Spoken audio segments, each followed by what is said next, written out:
Well, good morning. Good morning. Title of today's message is going to be called A Loyal Love Story.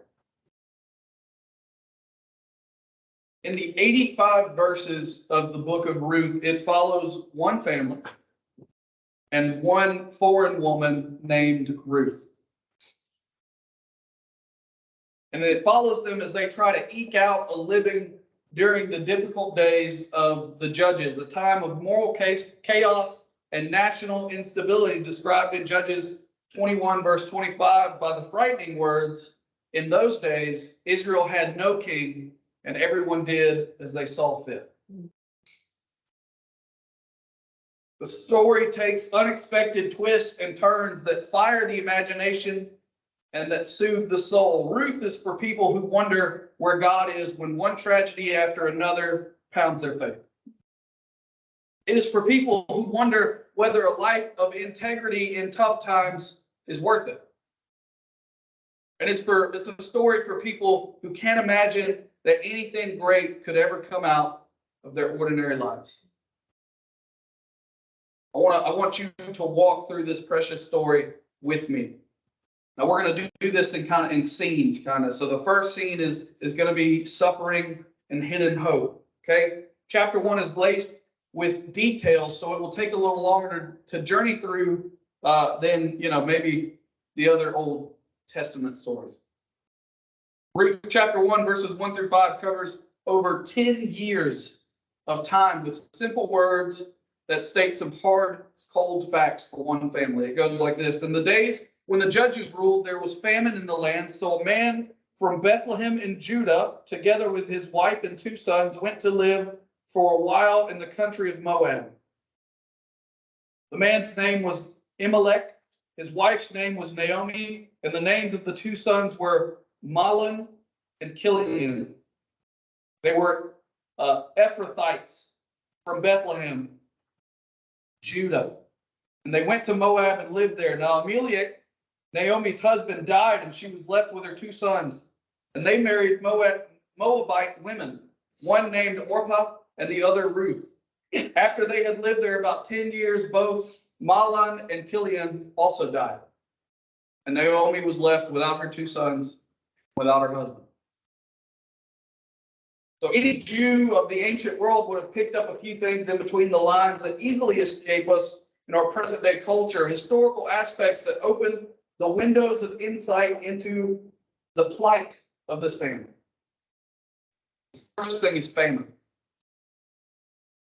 Every Israelite knew the cause and effect relationship that God had made known between idolatrous worship and the onset of a famine. Deuteronomy chapter 11, verse 16 through 17 tells us, "Be careful, or you will be enticed to turn away and worship other gods and bow down to them. Then the Lord's anger will burn against you, and he will shut up the heavens so that it will not rain, and the ground will yield no produce, and you will soon perish from the good land the Lord is giving you."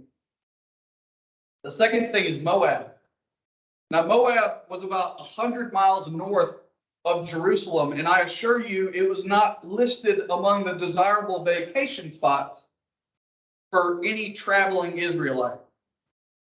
It was a pagan land whose inhabitants worshiped the false god of Chemosh, sacrificing their babies to it, in fact.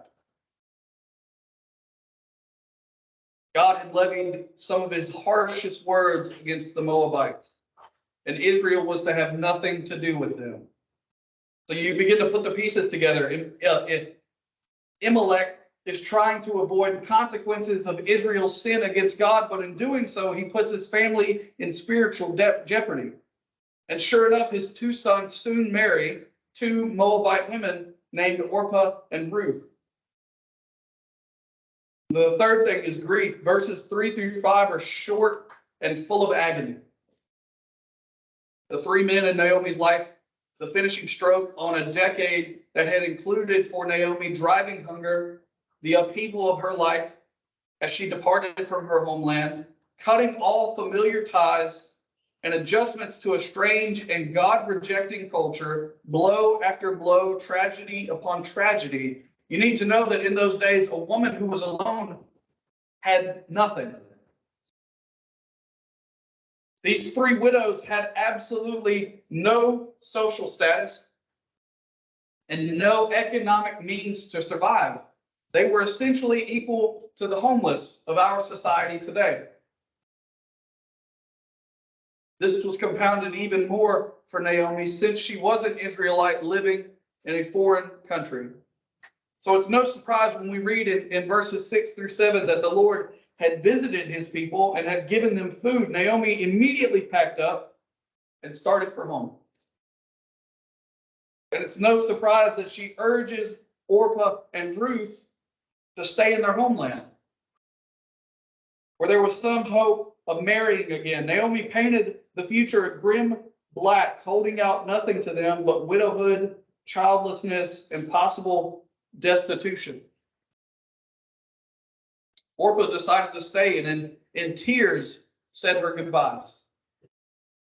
But Ruth felt such devotion to her mother-in-law that she refused to leave. In one of the most endearing parts of this story, Ruth pledges herself to Naomi with such lasting covenant words that they are frequently spoken in weddings. In fact, they were used in mine. Verses 16-17 records Ruth's loyal love. It says, "But Ruth replied, 'Don't urge me to leave you or to turn back from you. Where you go, I will go. Where you stay, I will stay. Your people will be my people, and your God, my God. Where you die, I will die. And there I will be buried, and may the Lord deal with me, may it ever so severely, if even death separates you and me.'" What a gift was Ruth. But Naomi was simply too depressed to let herself feel any comfort.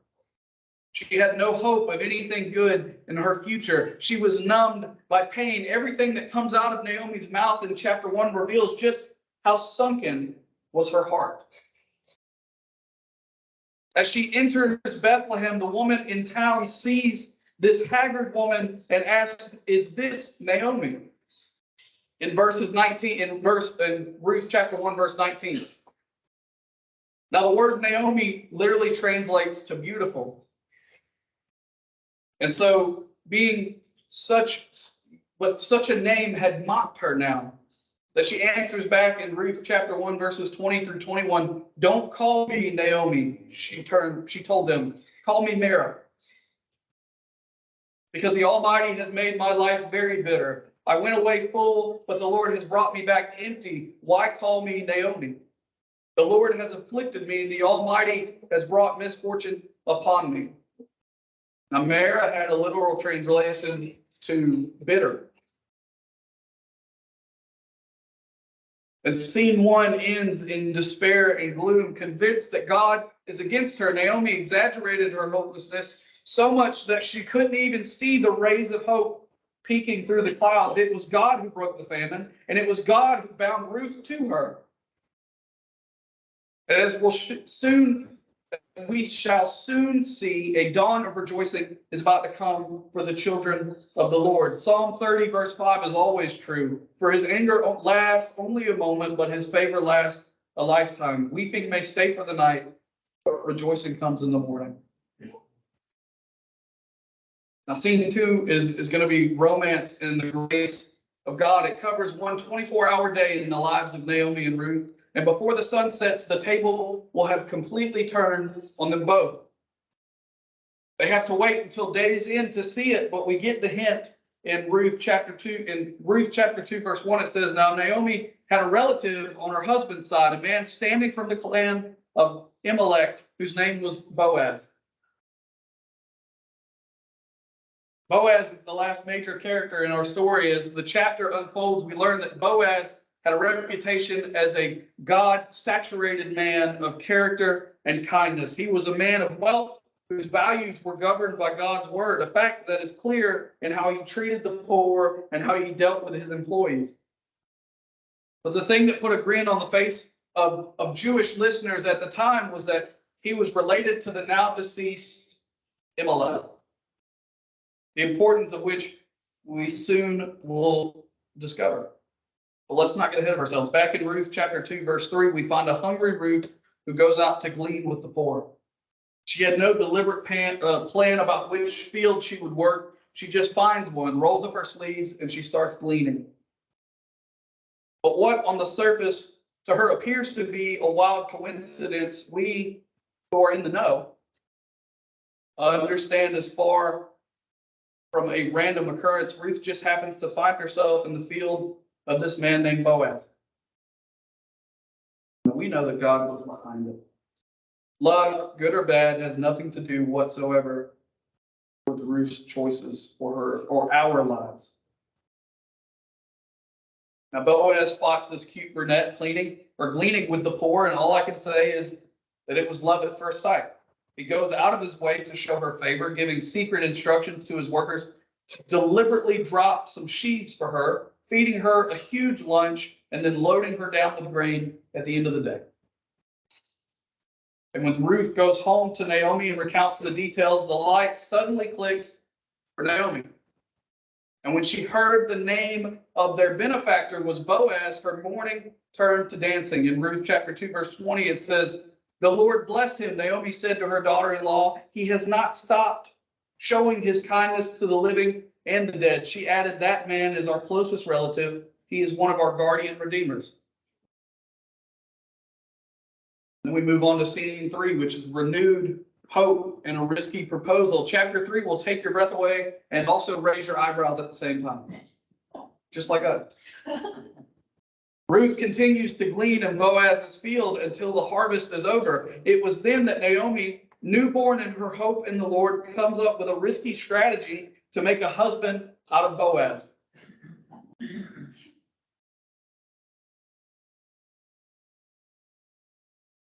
The mother-in-law turned matchmaker knows that Boaz is a kinsman, and she also knows that the Mosaic law, which had provision to preserve family, says that if a husband died and there were no sons to perpetuate the family name, the nearest kin was obligated to marry the widow. Kind of weird now that we think about it. So Naomi counsels Ruth to fix herself up. After all, the only way that Boaz had seen her was covered in dust and sweat and working in the fields. She tells her to dress nicely, put on your best perfume, and go to the threshing floor of Boaz. The men would remain with the grain overnight, so watch where he lays down to sleep. But don't let him see you. And after he is asleep, sneak up, uncover his feet, and then lie down. Now, all of us, and possibly Ruth included, can't help but where could we?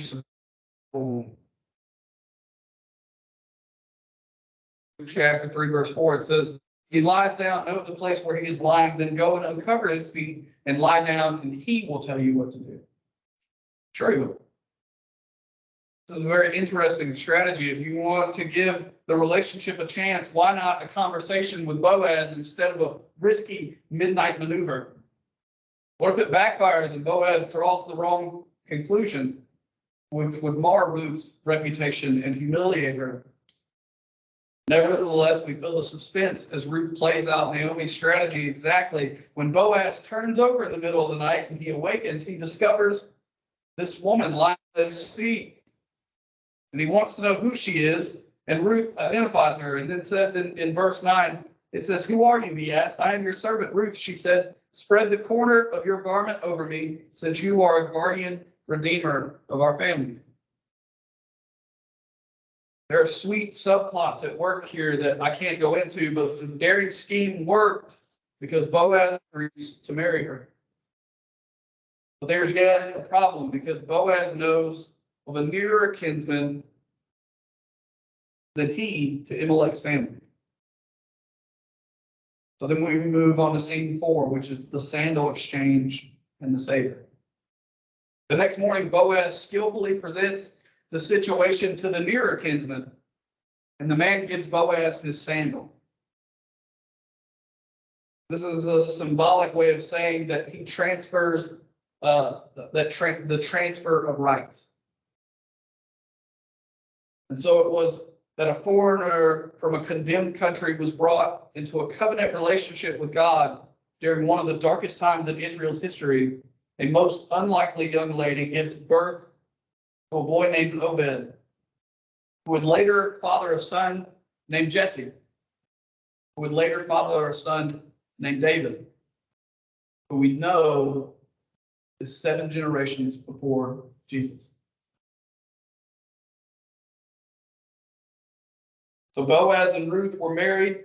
Naomi was cared for the rest of her life. And they had a son named Obed, who was the father of Jesse, who was the father of David, who was the ancestor to the Messiah. I want to conclude this morning by drawing 3 lessons or applications from this loyal love story. First is rest in the mighty hand of God. Sovereign hand of God touches everything in this precious book. The great lesson of Ruth is that God is at work in every circumstance. His invisible hand steers us according to his good purpose, whether we see it or not. Ruth had gone through some terrible things, but every difficulty, every question, the uncertainty and brokenness became God's way of doing something better. Doing something better than could have happened otherwise. We find the beginning of God's grace when we come to the end of ourselves.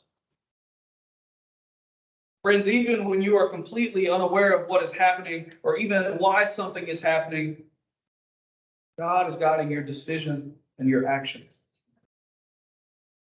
He is working everything together for your good and for his ultimate glory. Our responsibility is to surrender to his sovereignty. Have you surrendered yourself to his sovereignty? Do you trust his purposes for your life, even when things look bleak? Have you discovered the glories of God happening in your life? Don't let the gloom keep you from seeing the glimmers of hope that are all around us. Second thing is to cultivate your character. This is a story of a God-saturated man, a God-dependent young woman, and a God-exalting older woman who don't cave into the temptations of their circumstances, but held fast to the right and trusted in the Lord. Think about Naomi for a moment. While in a pagan land, she worshiped the true God when the entire country around her bowed to Baal. She so lived this before Ruth that Ruth trusted in her God. And even when despair had overshadowed her, Naomi never doubted that God was behind what was happening to her. Or look at Ruth. Her love was shot through with loyalty, a virtue sadly missing in the negotiable notions of love of our time. She stayed with her mother-in-law when she didn't have to. She did not waver in her faith in the one true God, even though she had many losses. She was industrious. She was humble yet bold, willing to risk herself in her faith in God. Then there's Boaz, who didn't succumb to the power of money or the allure of a woman at his feet at midnight. These are people of character. They paid the price in private, in the day in and day out, developing habits and settling personal issues so that when the testing time came, their banner was clear and their integrity was sound. Senator Dan Coates said, the only preparation for that one profound decision which can change a life is those hundreds of self-defining, seemingly insignificant decisions made in private. Habit is the daily battleground of character. Third thing is to receive the Redeemer. Just as Ruth saw reality in Naomi's religion and wanted it for herself, some of you are ready to receive the Redeemer into your life. Ruth and Orpah help us to see the options. They both had the opportunity to turn their backs on what they were worshiping and follow the true God. And Orpah had started out to follow Naomi, but then she bailed. Many people do that today. They start out, but they never make a commitment to Christ. You might see them in church a couple of times, but then they vanish. So God doesn't want a half-hearted commitment. He's looking for people today who will say, your God will be my God. Are you ready to do that? Ms. Cassidy is now going to lead us in a ministry time of worship. If you would like to talk with someone, pray with someone, or you just want somebody to listen to what you have to say, you can call us anytime at 706-570-1372. I appreciate everybody tuning in this morning, and I love you.